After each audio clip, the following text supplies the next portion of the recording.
आज हम BA part first के होम साइंस प्रथम के राष्ट्रीय जन स्वास्थ्य सेवा संस्थाओं के बारे में जानकारी हासिल करेंगे। राष्ट्रीय जन स्वास्थ्य सेवाएं बहुत से सेवाएं संस्थाएं हैं जो सेवा देती हैं, जैसे ICCW, CSWB, फिर आपका ये प्राथमिक उपचार केंद्र, प्राथमिक स्वास्थ्य केंद्र, PHC बोलते हैं जिसे, फिर आपका अस्पताल, फिर आपके विभिन्न प्रकार के रेड क्रॉस सोसाइटी से जो हैं वो, और भारत में स्वास्थ्य सेवी स्वास्थ्य संगठन VHAI, ये सभी संस्थाएं हमारे लिए कार्यरत हैं। कुछ अंतर्राष्ट्रीय सेवा समितियां भी हैं जो हमारे राज्य की स्वास्थ्य सेवाओं और स्वच्छता के लिए कार्य करती हैं। तो आज हम इनके बारे में जानकारी हासिल करेंगे। तो सबसे पहले हम लोग लेते हैं ICCW, यानी भारतीय शिशु कल्याण समिति, Indian council of child welfare. इसे कहते हैं भारतीय शिशु कल्याण समिति। ये इसकी स्थापना 1952 में हुई और ये भारत के बालकों के सर्वांगीण विकास के लिए, सर्वांगीण विकास यानी शारीरिक, मानसिक, सामाजिक, नैतिक, चारित्रिक, आध्यात्मिक के लिए कल्याणकारी योजना है और इसमें सदैव बच्चों के कल्याण के लिए प्रयत्नशील रहते हैं ताकि बच्चों का कल्याण हो। ये इसके मुख्य कार्य हैं: प्रकाशन करना, राष्ट्रीय एवं अंतर्राष्ट्रीय संगठन में सहयोग समन्वय स्थापित करना, केंद्रीय ब्यूरो का स्थापना करना, योजनाएं बनाना, क्रियान्वयन करना, वित्तीय सहायता प्रदान करना, शिक्षा का प्रचार प्रसार करना। तो ये सब काम वो करती है। नेक्स्ट आती है केंद्रीय समाज कल्याण बोर्ड, यानी कि central social welfare board, CSWB। ये जो है ये अर्ध सरकारी स्वायत्त संस्था है। स्वायत्त शासी मतलब खुद के शासन चलता है, सेमी गवर्नमेंट, अर्ध सरकारी, जिसका संचालन नियंत्रण केंद्रीय मानव संसाधन मंत्रालय के अधीन होता है। इस संस्था के मुख्य उद्देश्य समाज कल्याण कार्यक्रम को संचालन करने और उन्नत बनाने के लिए प्रशिक्षण, प्रोत्साहन, मार्गदर्शन, वित्तीय सहायता एवं अन्य प्रकार के सहयोग देना है। केंद्रीय समाज कल्याण बोर्ड के कार्य जो हैं वो हैं, सबसे पहला काम है कि आवश्यकताओं मांगों का सर्वेक्षण करना। दूसरा है डिजर्विंग संस्थाओं को आर्थिक सहायता पहुंचाना, महिला मंडल कार्यक्रम आयोजित करना, कामकाजी महिलाओं के लिए हॉस्टल की व्यवस्था, अन्नपूरक पोषण कार्यक्रम और पालना घर, क्रैशेस वगैरह, एकीकृत प्री स्कूल परियोजना, पारिवारिक परामर्श केंद्र की स्थापना, शिविर लगाना, कल्याण विस्तार योजना, प्रौढ़ महिलाओं हेतु प्रशिक्षण, शहरी महिलाओं हेतु कार्यक्रम। तो ये सब काम जो है वो समाज कल्याण बोर्ड के कार्य हैं, जिसे कि हम ISWB बोलते हैं और CSWB भी बोलते हैं, केंद्रीय समाज कल्याण बोर्ड।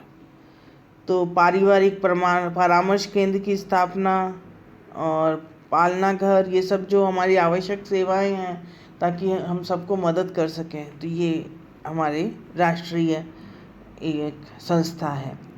इसी तरह PHC, प्राइमरी हेल्थ सेंटर हमारे देश में हैं और इनके कार्य हैं टीकाकरण करना, संक्रामक रोगों के बचाव से उपचार, सर्वेक्षण करना, मातृ एवं शिशु कल्याण हेतु सुविधाएं प्रदान करना, विद्यालय स्वास्थ्य सेवाएं प्रदान करना, पर्यावरण स्वच्छता में सहयोग देना, स्वास्थ्य शिक्षा देना, रोग बढ़ने की स्थिति में रोगी को बड़े अस्पताल में भेजना, परिवार नियोजन हेतु प्रोत्साहित करना। तो ये सब कुछ काम है हमारे PHC के, यानी प्राथमिक स्वास्थ्य केंद्र के।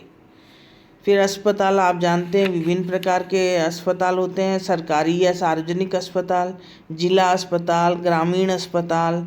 फिर उसमें भी कई विभाग होते हैं, बाह्य रोगी विभाग, अंतः रोगी विभाग, गहन चिकित्सा इकाई, शल्य चिकित्सा इकाई, विसंक्रमित उपकरण विभाग, एक्सरे सोनोग्राफी विभाग, निदान प्रयोगशाला, आकस्मिक दुर्घटना वाला। तो ये सब जो हैं, और औषधालय विभाग, ये सब विभाग होते हैं इसमें, और हम अपनी ज़रूरत के अनुसार इसमें जाते हैं। फिर सैनिक अस्पताल, रेलवे अस्पताल, निजी संस्थानों के अस्पताल, मिशन अस्पताल और चिकित्सकों के प्रयास द्वारा खोले गए निजी अस्पताल। तो ये सब अलग अलग तरीके के हॉस्पिटल्स होते हैं, और इन सब हॉस्पिटल्स में रोग का उपचार होता है। उपचार एवं परामर्श हेतु जाते हैं, दुर्घटना के शिकारी रोगी जाते हैं, हिंसा के शिकार जो हो गए वो जाते हैं, और निजी अस्पतालों द्वारा जो रोग नहीं सही हो पाता तो आगे भेजते हैं। प्राथमिक स्वास्थ्य केंद्र द्वारा भेजे गए रोगी को भी बड़े अस्पताल में भेजा जाता है। फिर आपका आता है red cross society. Red cross society के कुछ कार्य हैं: राहत कार्य, स्वास्थ्य विकास, रोगों से बचाव, कष्टों का निवारण, अंतर्राष्ट्रीय मित्रता एवं सहयोग, मातृ शिशु कल्याण सेवाएं, रक्तदान केंद्र एवं प्राथमिक सहायता, सेना को सहायता, ये सब रेड क्रॉस सोसाइटी करती है। भारत में रेड क्रॉस द्वारा संचालित कुछ संस्थाएं निम्न प्रकार हैं: स्वास्थ्य इकाइयाँ, मातृ क्लिनिक, अस्पताल, मानसिक मंदता के लिए संस्थान, शारीरिक दृष्टिबाधिताग्रस्त व्यक्तियों के लिए केंद्र और पॉलीक्लिनिक। ये सब हमारे यहाँ रेड क्रॉस सोसाइटी से जुड़े हुए हैं। फिर आती हैं आपकी भारत में स्वास्थ्य सेवी स्वास्थ्य संगठन VHAI, voluntary health association in India. स्वयं सेवी स्वास्थ्य संगठनों का सामुदायिक विकास एवं उन्नति में अत्यंत ही महत्वपूर्ण योगदान है। USA में स्वयं सेवी संगठन 1945 से कार्यरत हैं, और इन्होंने सामुदायिक विकास स्वास्थ्य के लिए बहुत कार्य किया है। ये संगठन या संस्था जो स्वेच्छा से कार्य करती है, और ये स्वायत्त शासी बोर्ड द्वारा शासित होती है, समय समय पर सभाओं सम्मेलनों का आयोजन करती है, और निजी संस्थाओं से धन एकत्रित करती है, और धन को जन समुदाय के स्वास्थ्य की उन्नति हेतु साधन, तकनीकी उपकरण, स्वास्थ्य सेवाएं, शिक्षा उपलब्ध करवाती है, स्वास्थ्य संबंधी शोध कार्य का आयोजन करवाती है। इसमें वेतनभोगी और अवेतनभोगी दोनों कर्मचारी स्वेच्छा से कार्य करते हैं, और इनका जो मार्गदर्शन, प्रोत्साहन, सहयोग, सहायता करने का कार्य करती हैं ये, और इनका मुख्य कार्यालय दिल्ली में स्थित है। और जो हमारे देश में जो स्थित हैं कई चीज़ें हैं, जैसे हिंद कुष्ठ निवारण संघ, Hind institute of leprosy prevention, कुष्ठ रोग के लिए, अखिल भारतीय नारी सम्मेलन, ऑल इंडिया वुमेन कॉन्फ्रेंस, भारतीय परिवार नियोजन समिति, family planning association of India, Kasturba स्मारक निधि, कस्तूरबा मेमोरियल फंड, भारत सेवक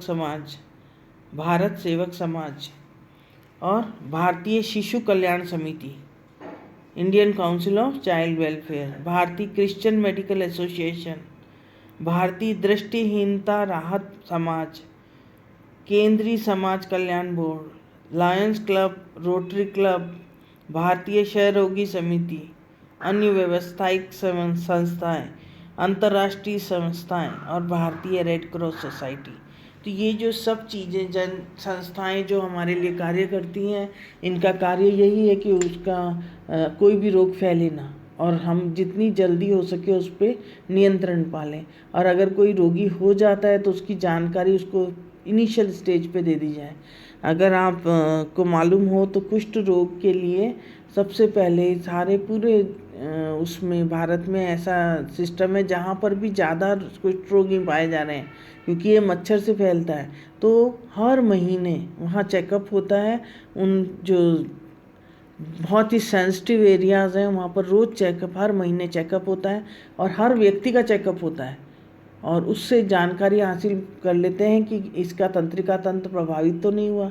अगर वो प्रभावित होता है तो वो चुपचाप आके गोलियां दे के चले जाते हैं। समाज में भी हमें नहीं पता चलता है कि किसी को वो कुष्ठ रोगी है, तो रोग फैले उससे पहले उसका उपचार भी कर देते हैं। तो ये सब बहुत ही अच्छी सेवाएं मिल रही हैं हमें। और कुछ भ्रमणशील स्वास्थ्य इकाइयाँ भी होती हैं जो घूम घूम के हमें देती हैं, मेटाडोर वगैरह, वैन वगैरह में सुविधाएं प्रोवाइड करती हैं, और